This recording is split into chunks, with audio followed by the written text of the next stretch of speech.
Okay, good morning, everybody. Thank you for being here bright and early. Don't know how late your night was last night. So the whole idea of this panel, Dark Fulgurations, which basically means lightning strikes, or light in the darkness, was really to come at this idea of revelation and transcendence from very different contexts, and that whole diversity of contexts. It's kind of reminiscent of the blind men and the elephant, so you're all coming at the same thing from different angles, but, well, does anybody actually have the truth? No, they don't. And so we'll be looking, each of us from our own very different perspective, at this idea of, well, how do we get to revelation? How do we transcend the self? How do we unwrap the onion? And how do we actually know we're even there? Or whether we're just deluding ourselves. So these are open questions. I don't think we've got the answers to them, but we're looking at different ways that this has been done or has been talked about. So there's two essential ways to come at seeking enlightenment, seeking to transcend the self, that are talked about, so we can talk about an epistemology of revelation, if you like, that are talked about in various, esoteric pathways and pathways in general. And one is the sort of more structured, intellectual and sensory path, which I would equate with unwrapping the onion layer by layer. And the other is the sudden, ecstatic union with the divine, sort of flash of revelation, lightning strike in the darkness, which is usually associated with other paths. And my friend and colleague here, Dr. Simon Magus, will be talking a lot more about the nature of these. But as far as my presentation is concerned, I'm focusing on the first of these as it is found through the teachings and work of Joséphin Péladan. Those of you who were here yesterday afternoon would have heard a little bit about him from Per Faxneld, who I'm very grateful to. If you were here, you got some of the biography. I'm not going to be focusing on that. I'm focusing on his ideas. So Péladan, for those of you who don't know him, was a notorious, very prolific author, visionary, symbolist, and his whole life was dedicated to trying to change the world, basically, trying to make the world a better place through art. That's what he's best known for. That's what you'll get in the footnotes. But there's far more to him, which is often missed, so that's where we'll be going with it today. Now, one of the main things is Péladan is often kind of ignored and relegated to a footnote in favor of his better-known contemporaries, Papus, Stanislas de Gaita, figures in the French occult revival. And one of the reasons was that he fell out very badly with them early on, even though they had initially worked together. And one of the reasons for that one of the many reasons for that falling out, apart from the fact that he was probably quite a difficult person to get on with, quite opinionated, and I can actually identify with that. He believed esoteric work should be carried out within the world. Now, this is a key concept. Hang on to it. We're going to come back to it. He was not about the secret closed orders. He did speak very much about initiation, and that's exactly what we're going to be talking about. But this was to be carried out in the world, within the human lifespan, and within society, within everyday life. And this is a complete radical departure from, of course, the sort of more traditional notion of closed esoteric orders. And so he founded his Order of the Catholic Rose Cross, the Temple and the Grail. Little asterisk next to Catholic. He meant it in the Greek sense of universal. He did not mean Roman Catholic. That's important to the geeks among us. And it's something that a lot of people get wrong, actually. A lot of scholars get this wrong. He was a faithful Christian in his own way, but he was actually much closer to the Greek Orthodox theological writings than he was to the Roman Catholic Church. So Péladan's motivation. Why did he write hundreds of books, tracts, texts, you name it? Why did he organize all these exhibitions? Why was he so loud and opinionated? This was his motivation, given in an interview in 1893 to journalist Raymond Daly in the New York Sun. "We are," he said, "in the midst of intellectual anarchy. The cause of this is the abandoning of religious ideas and calling in to deliberate upon general interests a mass of men without breadth of views, without instruction, without ideas, and without initiation. This initiation can only be the privilege of a few superior minds whose duty it is to direct the others.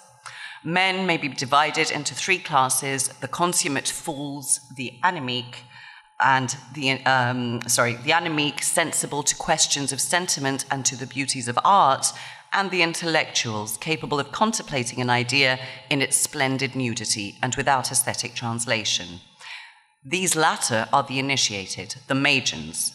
I have not sufficient genius," said Péladan, modestly, "to be the dazzling prism of truths. I content myself with bringing the love of art upon the anemic ground, to translate ideas into aesthetic forms accessible to those who form the second class, the anemic, the artists, and the lovers of art." Small disclaimer, product of his time, this is the 1890s, the use of the word men, substitute humans if you don't like it, but let's just skip past that one because we're not going there. Product of his time, and for the record, Péladan has also been accused of misogyny. Actually, he created this whole system for women. He's also been described as a proto-feminist, so take your pick. And secondly, and more importantly to at least this discussion, it's important to understand that his idea of not all people being equal and not all having the same capacity for understanding was not based on any kind of social elitism in terms of birthright, in terms of political class, nothing like that. For him, it was who was going to put in the work. And he believed anybody could actually raise their level of consciousness, but some people needed more help than others. And this, for those of you, again, who were here yesterday afternoon, this touches a little bit on some of the things that Cavan was saying about how do some people come to a realization that you can change your narrative and change your life? How is it that others need more help with it? That is where we find Péladan trying to work. So this was his whole motivation, and I'd like you to hold on to this idea of these three major groups: the consummate fools, as he calls them, the mob, which we'll come back to, the anemic, people who are ready to awaken but may need a little nudge, need a little help, and initiates, among whom he counted artists, who are basically already there, and these are the people he expected to do the work to help the others. So hopefully that's a useful sketch. I'm not going to go through these in any detail, but this should give you a sense of the sheer breadth of work he did. And he wrote his novels designed to act as vehicles with as talismanic, in fact, stories, which by reading them, by the end, he hoped the readers would actually have undergone a kind of mental shift, a kind of initiation. That's how he designed them. He wrote his theoretical texts for initiates, people he thought were already there. And he then tried to use other forms of expression like plays, again, to get at the general public. So all of this is happening out there in the world, out there in society. He wrote for young people, he wrote novels for women, he wrote novels for men of different personality types. We even have like an almost early division of personalities, which reflects some of what we got later with Jung, but based on astrological correspondences. So he put a lot of thought into this superstructure of his life work, and all of it was very carefully pre-designed because we actually have his lists of concordances and how he'd planned out his life's work. So none of this really happened by accident. Now, I'm going to get to Plato. The key to Péladan's work, interestingly, is actually Plato.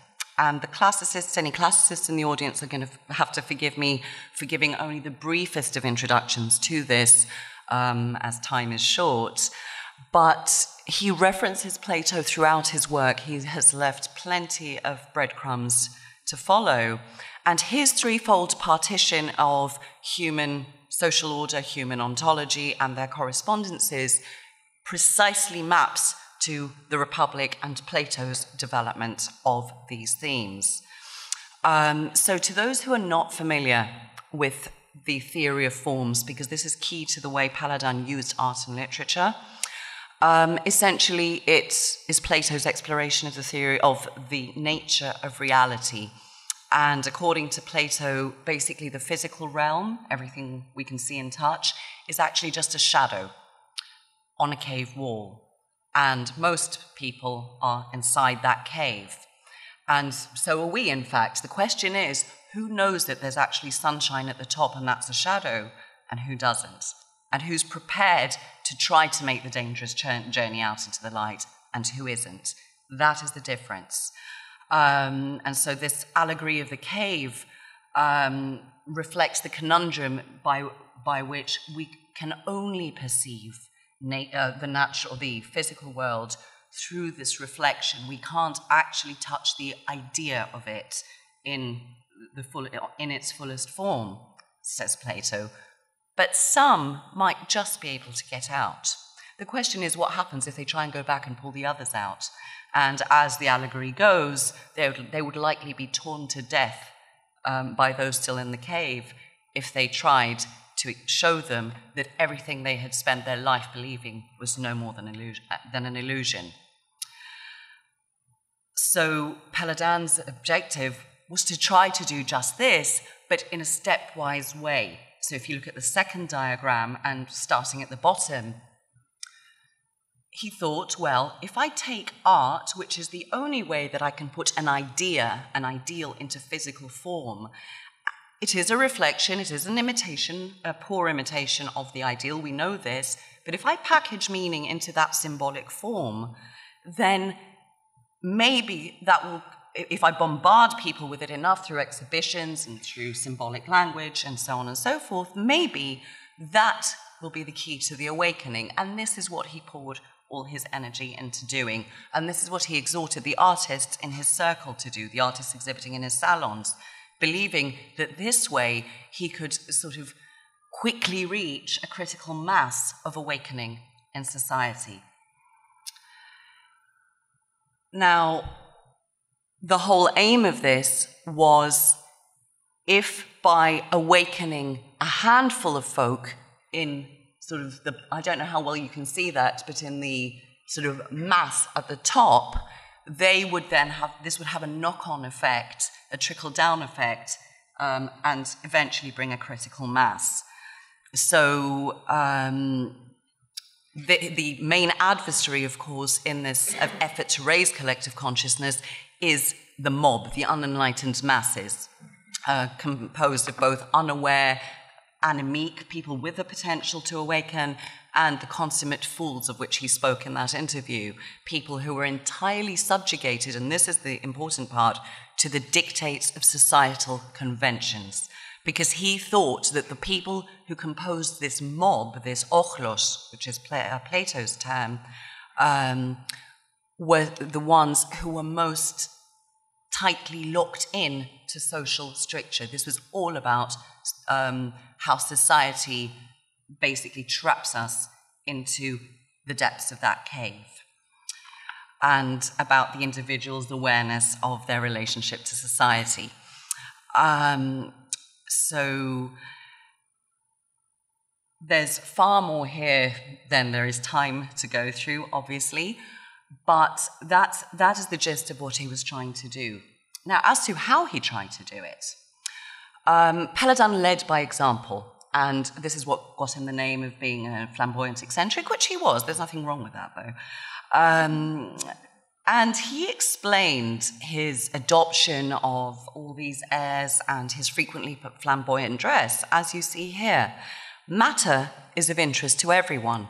It is worth being taught, so why not teach on this terrain inside the cave? In a time when honors are dishonored, where function signifies incapacity, there is a kind of public virtue in proving, through wearing a costume, that one is oneself, one is free, one is outside the frame. And his rationale was simple, and he cites St. Ignatius, make the acts of faith, and faith will come. That which manifests the external form of an idea will realize its internal essence. Fake it till you make it, basically. And by putting oneself through this attempt to live as an initiate, even if one doesn't quite understand it yet, this would eventually bring the internalization of this idea. And this is based on what he called the art of personality, that also named kaloprosopoia, which means beautiful face, or beautiful person rather, which is the embellishment of the human aspect or of the moral character through everyday acts. He expands on this by saying, if the people of the world knew themselves, they would no longer dare to pretend to celebrate sacerdotal rites, but they would study so as to reproduce the plastic commandments of the work of art upon themselves. The man of leisure should consider himself the actor of his own personality.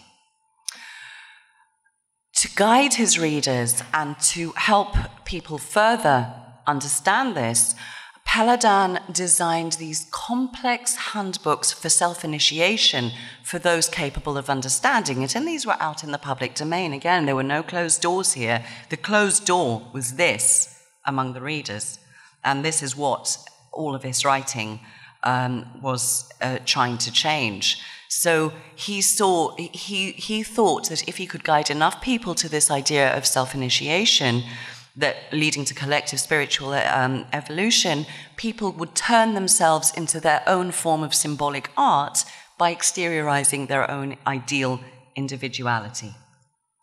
Now, this is for the geeks in the audience, and yes, I'll send you the PowerPoint if you want me to, because it's hugely complex. This table shows just some of the steps that Péladan gives towards this idea of self-initiation. He wrote one for men, he wrote one for women, he wrote one for artists, and then he went on about, he elaborated on the detail in other works.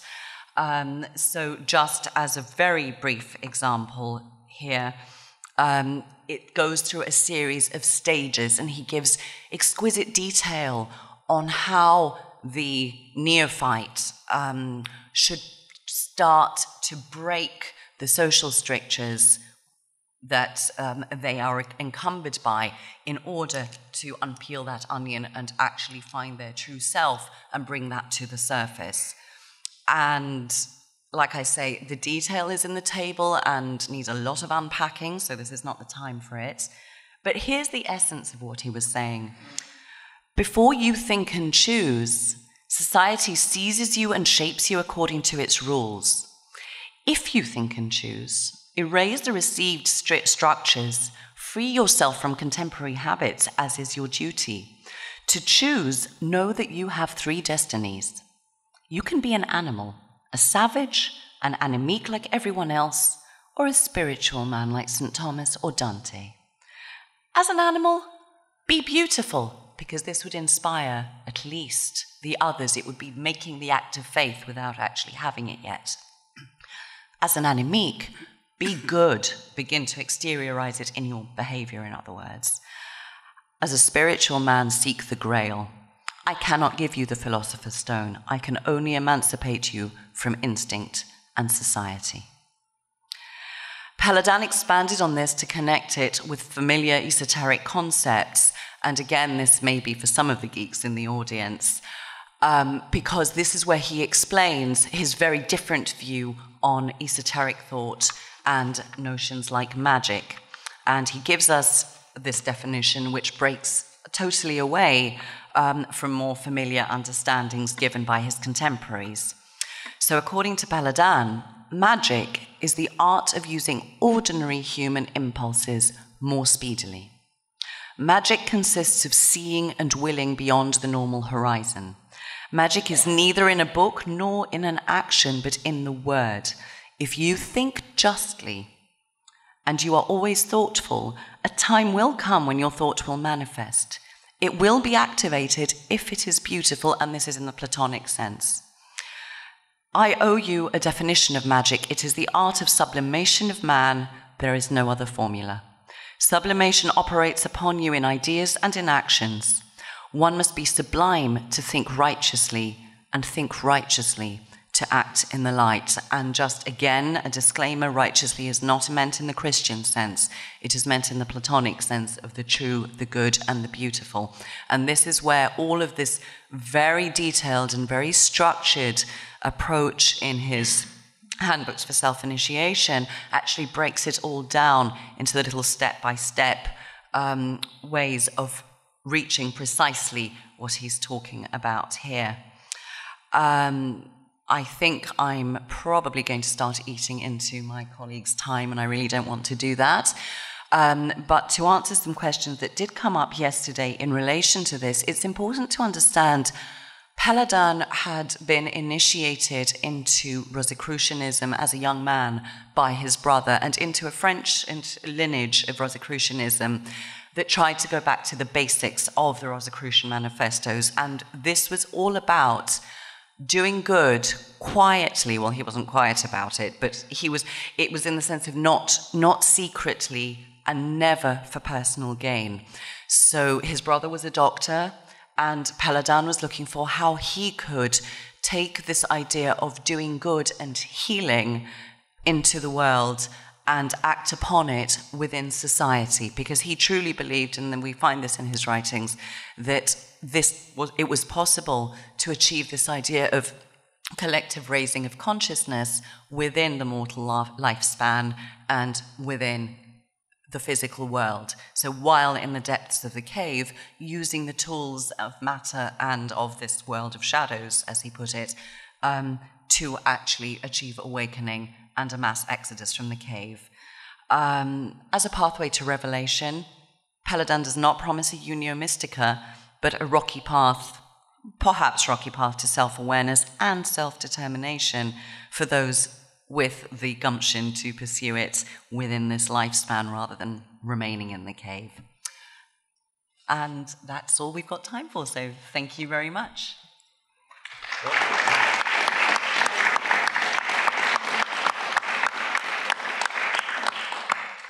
Well, thank you very much, Sasha. I'm sure there will be questions. I already see one there. Thank you, Sasha. This is wonderful. You would probably not be surprised to hear that I'm a bit curious about the notion of Péladan, the proto-feminist, and how this relates to what is often said about him not allowing women to exhibit at the salons. So is there something you could say about that? There's lots I can say about it. Is it yeah. Please clarify. Yes, it's true. There's not time to analyze how he perceived that men and women came with different faculties after the breaking, the accidental splitting of the primordial androgyne. And that is, again, it's rooted in Plato, but it's also rooted in his cosmology, which really is a topic for another day.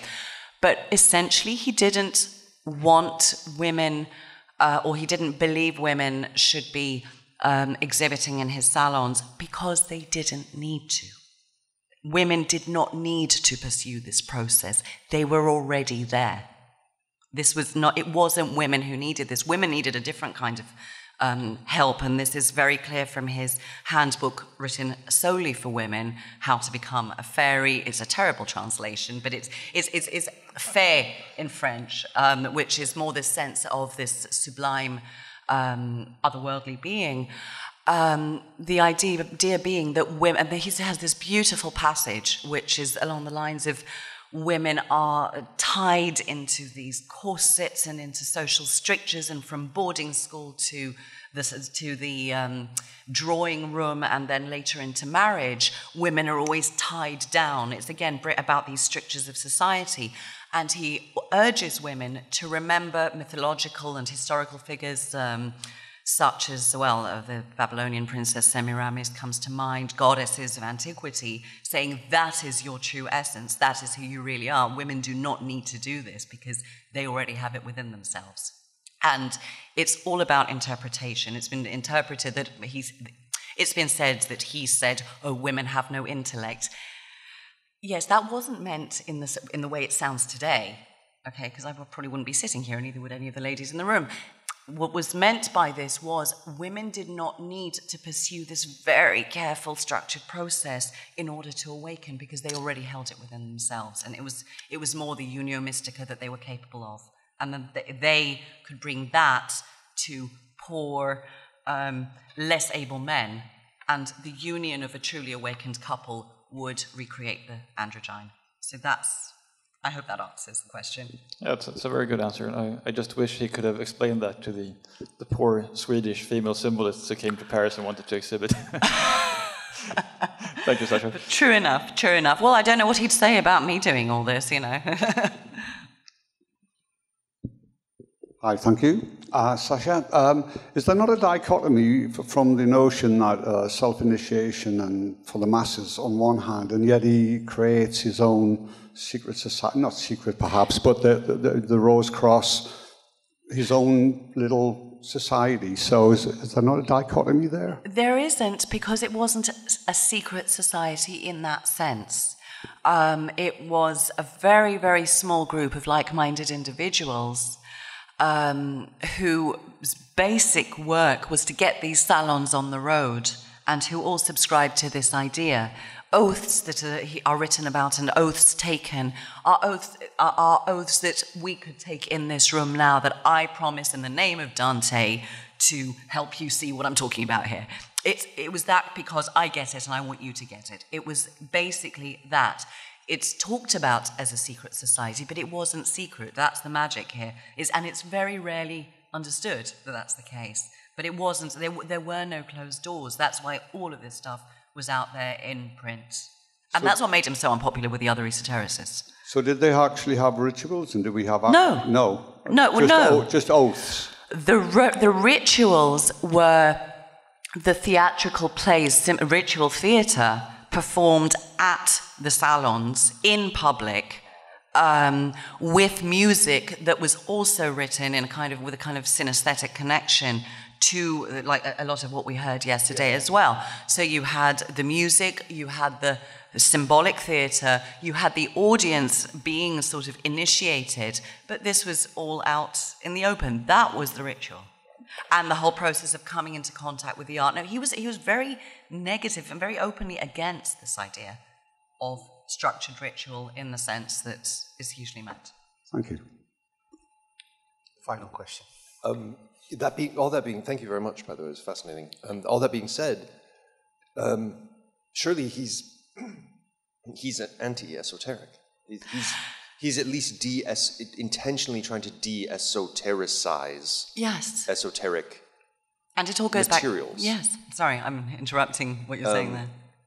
So yes, this is, I suppose, very, very interesting from the perspective of the idea of a culture, which is everyone here is sort of working with. Is he's taking stuff from the Western esoteric tradition and pushing it out into the mass media culture of his day, right?